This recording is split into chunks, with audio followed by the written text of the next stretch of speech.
You know, the brilliant thing about bringing queer people together is you just get that shared understanding.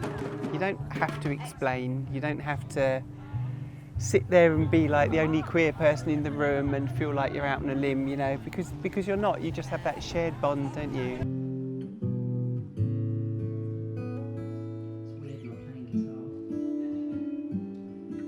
I think it's quite pioneering actually what we've been able to achieve here in this weekend, because it's never been done before. Nothing like this. We are the UK's first wellness festival aimed at LGBTQIA women and those who are non-binary. The location was spot on, it's idyllic. And then when you combine that with wellness and all these shared experiences to help bring people together, especially people who've been isolated over COVID, it became really important. I am really, really lucky to have the most incredible girlfriend who has done nothing but step up and support me. And without her, I probably couldn't have got through the last few weeks. One of the things that was really important to me was to make sure that this festival was inclusive to anyone who identified as a woman, and that includes the trans community. And I know from my work that I do in Pride and the work that I do as a director of trans in the city that trans women don't feel safe a lot of the times. Some of my best friends are running it and curating it. And they banned me from doing anything other than having fun this weekend, which is really nice. It's really important to me to make sure that we were very trans inclusive, which is also why we've had trans musicians on stage, so that everyone here could kind of look at someone and feel validated. Open your eyes, look at the day. In the UK, the trans community has lots of challenges.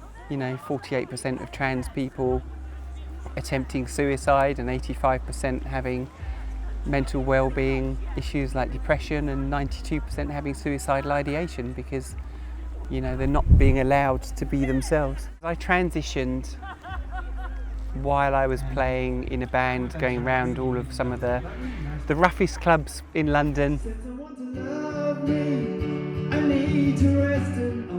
To be honest, I'd reached a stage where I just didn't want to perform anymore, so I was just getting so much horribleness happen. So I thought I'd never perform again.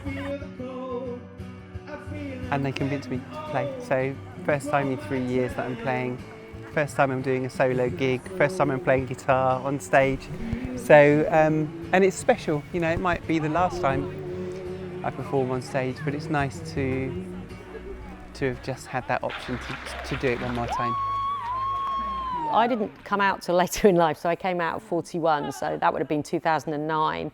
And actually, Pride in London was quite pivotal for when I came out. So when I was struggling a bit with my sexuality, I went to Pride, and I went with a straight friend because I didn't have a lot of gay friends. I had some gay male friends, but not a lot of gay female friends. And I said, I don't really know where to go. So we went to Pride in London, and I was quite nervous, and she was quite shocked because I'm quite a confident person, and she said, I can sense your vulnerability and your nervousness about this. But as soon as I arrived at Pride and I looked and saw the people, I felt an instant kinship, and I felt an instant sense of belonging. And so when I did eventually then come out, I wanted to give something back. I think when you do build up to that confidence level where you think, you know what, it's me or nothing, you know. If you don't want me, go and find somebody else, you know. That's massively liberating.